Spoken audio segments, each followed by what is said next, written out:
దేవునికి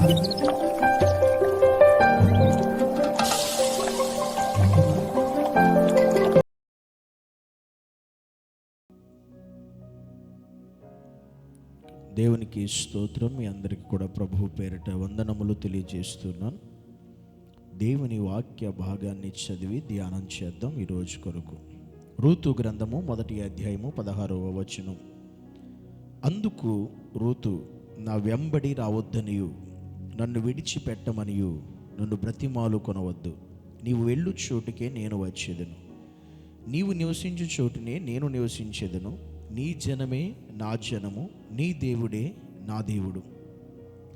దేవుని వాక్యం సెలవించిన రీతిగా రూతు తన అత్తగారితో చెప్తున్న మాటలు ఇవి. అనగా ఈరోజు మనము సంఘముగా దేవునితో చెప్పవలసిన మాటలు, దేవునితో మనం ఈ మాటలు చెప్పగలిగేలా ఉండాలి. రూతు ఒక ఆత్మ సంబంధమైనటువంటి మార్గం ఎరిగిన తర్వాత, తెలుసుకున్న తర్వాత, ఇక నా మార్గం ఇదే, ఇక నా పరిస్థితి ఇదే, నేను చచ్చిన బ్రతికిన ఇదే అని తీర్మానం తీసుకోగలను. ఈరోజు ఇలాంటి తీర్మానం మన జీవితంలో ఎంతమంది తీసుకున్నాం?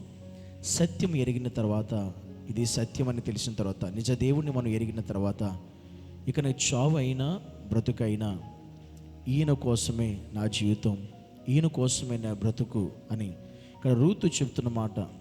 అత్త నాతో రావద్దు అని చెప్పిన, నీకు మేలు కాదు అని చెప్పిన, నాతో వస్తే నీకు కష్టం, నాతో వస్తే నీకు ఇబ్బంది అని చెప్పిన, అన్నీ తెలిసి కూడా రూతు అత్త వెంట వెళుతుందంటే దాని అర్థం ఏంటి అని మనం ఆలోచన చేస్తే, ఈరోజు క్రీస్తుని నమ్మిన మన జీవితంలో, క్రీస్తుని నమ్మితే కష్టం వస్తుంది, ఇబ్బంది కలుగుతాయి, ఇరుకులు వస్తాయి, వ్యతిరేకతలు వస్తాయి అని తెలిసిన మనం ఈరోజు క్రీస్తు చెప్పవలసిన మాట, నేను నీతోనే ఉంటా, నీతోనే బ్రతుకుతా, నీతోనే జీవిస్తా, యుగ యుగాలు తరతరాలు నీతోనే ఉంటాను అనేటువంటి మాట, నేను చనిపోయినా బ్రతికిన క్రీస్తు కొరకే అనేటువంటి నిబంధన, నిర్ణయం ఈరోజు మనం తీసుకోగలగాలి.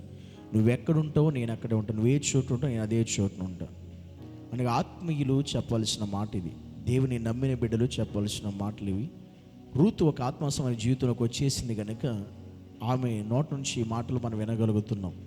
ఈరోజు మనం కూడా ఎక్కడున్నా, ఏ స్థలంలో ఉన్నా, ఏ పరిస్థితిలో ఉన్నా, దేవునితోనే మన జీవితం అన్నట్లుగా, దేవుని సన్నిధి ఎక్కడ ఉంటే మనం అక్కడే ఉండేటట్లుగా, దేవుని ప్రేమ ఎక్కడ ఉంటే మనం అక్కడ నివసించినట్లుగా, దేవుని బిడ్డలు ఎక్కడుంటే మనం అక్కడ నివాసం చేసేవారుగా, మన జీవితం ఇంకో వాటితో ముడిపడినట్లుగా ఉండాలి.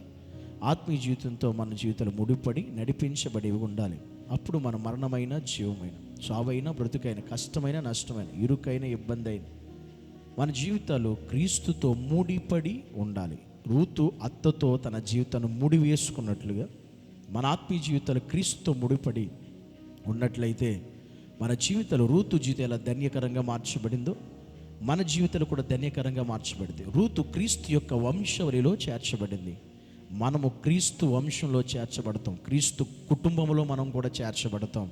ఆ క్రీస్తుతో మన ఆత్మీయత ముడిపడి ఉంటే, మన రక్షణ ముడిపడి ఉంటే, ఆయన రక్తంలో మనం కడగబడే ఆ బంధాన్ని మనం ఏర్పాటు చేసుకుంటే మనము కూడా క్రీస్తు కుటుంబీకులుగా మారుతాం.